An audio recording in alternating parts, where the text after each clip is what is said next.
I am back with another product review, and I'm actually really excited to share this one with you for a few different reasons. So the products I'm reviewing today are from the Hask Curl Care line. These are drugstore products that can be found at a lot of different locations. I know I've seen them at a lot of different drugstores, so places like CVS and Walgreens.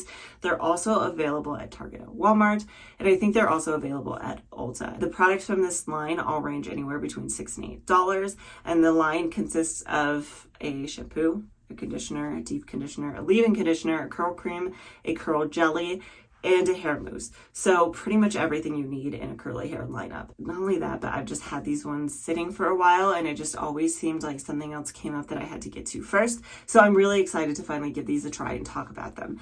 The only products I have from the line are the curl cream, the curl jelly, and the curl mousse, just because those are products I felt like I would use the most and I was the most excited to try. So let's go ahead and walk through this routine. I'll share my thoughts with you on these products, talk about them, and see what we think. I will also be back at the end of the video for a day 2 follow-up to see how did they hold up? Do these products give you any longevity? That being said, let's go ahead and get into this. If you are new to my channel, hi, my name is Lena, and welcome to my bathroom. And if you do like content like this, please do like and subscribe. It helps me out a ton. Really quickly here, just to get this out of the way, I want to touch on all of the things that these products have in common, and part of why I'm actually really excited to talk about these. One, they are all vegan and cruelty-free. They are also all really CGM. They're all free of silicone, sulfates, parabens, phthalates, drying alcohols.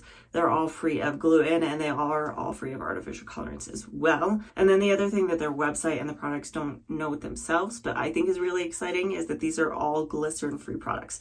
So if you were someone who lives in a humid environment, or you just find that glycerin really bothers your hair, I think this line is really probably worth checking out for you. The other thing of note is that all of these products do have argan oil, coconut oil, and vitamin E in them, so they do all have some really good nutrients. Now let's go ahead and hop into the actual styling routine, and I'll talk about how I styled my hair as well as my initial thoughts on these products.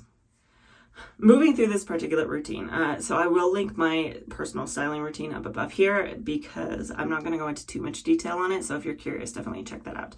That being said, I did wash and prep my hair like I did in that particular video. I sectioned it into 3 different sections.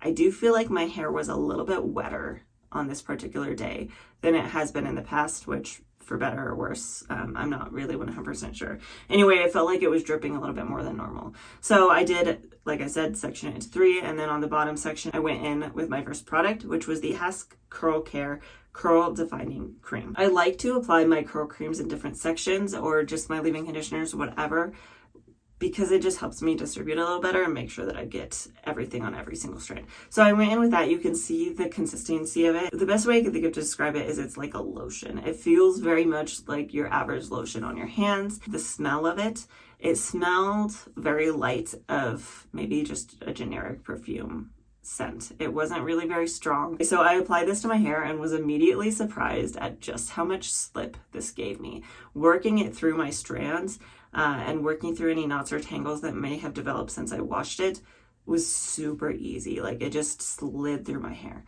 That being said, I will note that when I did apply it to my hair, I know typically how much my hair needs. So I didn't struggle with it on this particular day. But you can't really feel this in your hair until there's almost too much in it, which for me is a little bit more of a struggle. Some people, maybe it wouldn't be as much, but with my lower porosity with these products, I struggle with a little bit more easily overdoing it. So I could definitely see this being a little bit trickier if you struggle with that. That being said, slipped through my hair very easily. So then I was really left with kind of a big conundrum because I had both the mousse and the jelly. Now, I'm not really the kind of person in the past that I've put both a mousse and a gel on my hair. So I was left with kind of this debate as to which product to do first, because I did want to do both of them. So this was my kind of thought process. I've heard 2 different ways that you want to do this.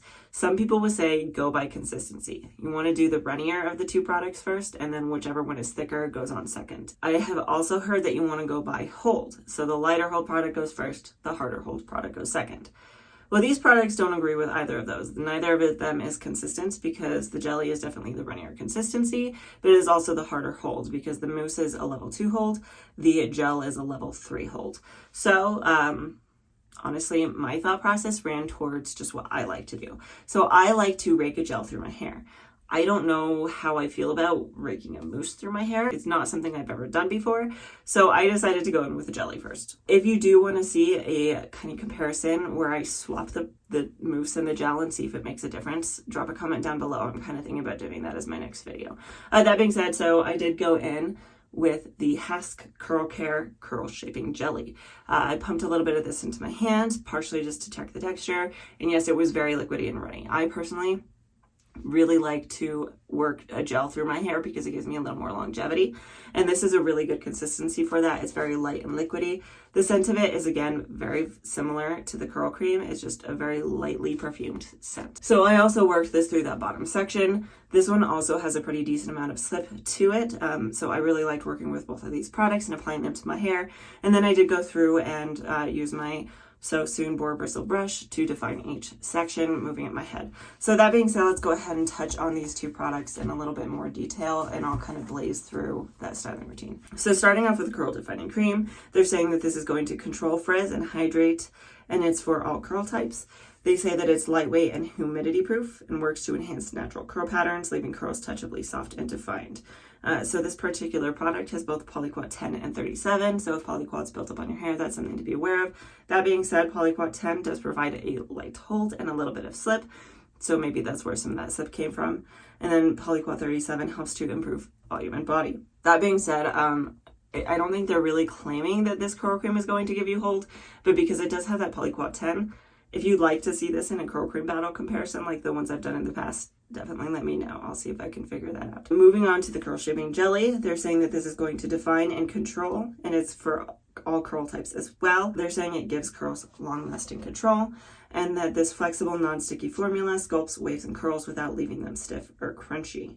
So this also has polyquat 10 as well as 2 other copolymers. So this is going to give you some decent hold as well. So I was really excited to see how this was going to turn out with those 2 products and the claims that they're giving me. And I was also curious to see if it was going to give me a gel cast or not. So like I said, I worked this through the 3 different sections using my boar bristle brush to define. And then I did micropop with a cotton t-shirt to try to get as much moisture out of my hair as possible. And then I went in with my last product, which is the Hask Curl Care Curl Enhancing Mousse. So I did go ahead and shake this up because it is a mousse in a mousse application bottle, so it is legitimately a mousse. And I square it into my hand, and you can see again the consistency is very mousse-like. It expands in your hand, and it has a very whipped cream type texture to it.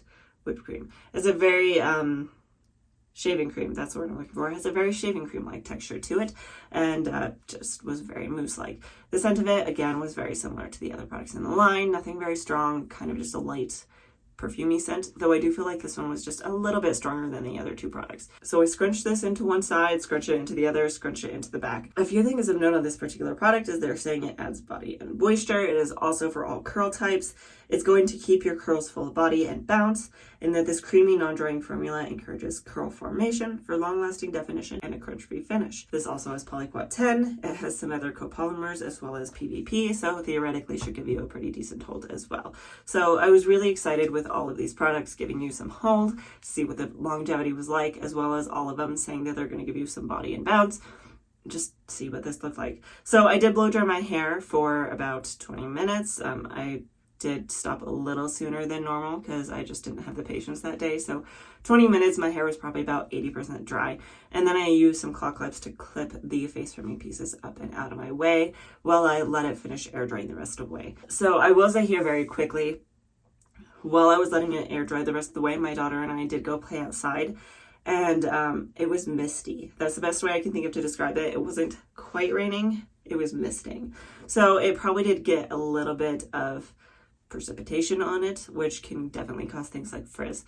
So I did come back after it was completely dry. My daughter had gone down for bed to fluff and scrunch it. Like in other videos, I decided not to go in with an oil because this line doesn't have an oil, and so I just used my hands to smooth it out because I wanted to see how this held up on its own, what the shine looked like, and what the longevity looked like without another oil from another line in it. So really quickly on the fluffing and scrunching, so I did want to share really quickly because all of these say that they're going to be pretty much cast free. I had a very light maybe more like a film is the best way to describe it. It wasn't necessarily a hard crunchy cast, but I could definitely feel more structure than just soft curls. So I did feel the need to go in and smooth this out and scrunch it. So I fluffed and scrunched my hair, really shook it up at the roots. And honestly, I was actually really just blown away. Like when I first stopped and I saw my hair, I was just shocked. I was not expecting these results in the best way possible. I probably had a little bit more volume than normal, but the curl definition, the definition I had down on the bottom, and even the wavy spot, that's because the top of my hair is wavy, the waves and the curls, all of it was just fantastic. My hair just looked so good. It was a little bit more on the frizzy side than normal. Again, though, being outside in the misty and maybe a little bit breezy, that's going to happen, and I wasn't mad at it. It was such a small amount. I was so happy with these day one results. The shine too, the shine was really just on point, and I was just so ecstatic. Like I kept showing it off to my husband, and I kept having to like go look in the bathroom. I was so excited by these results. You can really just see how good this looks for me, and especially with the length of my hair, it was so on point. So let's go ahead and talk about day 2 and how it lasted. So 24 hours later, how did it hold up? What kind of longevity we have? First thing I want to just drop out there right out of the bat, my hair has taken a beating today. It has been one of those days where my daughter was very energetic, just constantly going all day. And we did go to the park, and instead of going to the smaller park that's closer, she wanted to go to the bigger park that's farther away where there's more kids and more things to do. So my hair has taken a beating.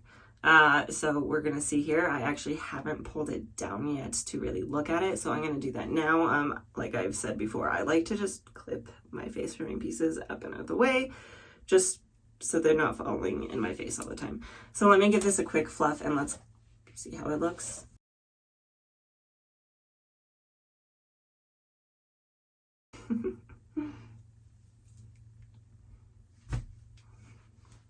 Of course it does. I'm not really surprised. I guess maybe I am a little bit surprised. It looks fantastic.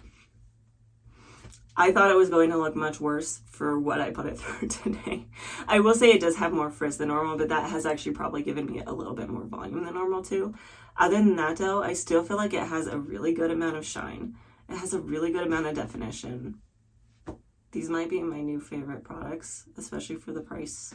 I don't know how much I really have to say. I do wonder if the extra definition maybe did come from the little bit more water, though I can't really say 100%. So I do very much intend to start trying to do that a little bit more going forward, just make sure my hair is really nice and wet.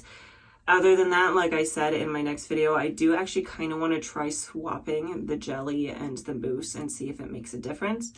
But I am really happy with these products. For the price of them, for the availability of them, I am really blown away, and I'm actually kind of mad at myself that I haven't tried these sooner because these have actually been sitting in my closet for, I hate to say it, over a year. Shame on me. So now that I have tried these products and decided that I really like them, I'm very seriously contemplating buying the rest of the products in this line and doing a one-line wash day and testing all of them to see if the rest of the products are just as good. I did forget to mention at the very beginning when I was listing them, there is also a refreshing mist. I would have to take a look at it first before I decide whether or not I wanted that one. But with the shampoo, conditioner, and all the other things, I'm very curious to give them a try. Let me know what your thoughts are down in the comments below and if you would like to see that. Anyway, so I could definitely very strongly recommend these. I really hope that that you do, if you can find them, give these a try. They gave me really fantastic results. I feel like with the ingredients in them, the longevity is going to be very good. So I definitely recommend these products. And if you do like content like this, please do like and subscribe. I do post a new video every single Friday, so check out the one next week, and hopefully I will see you next time.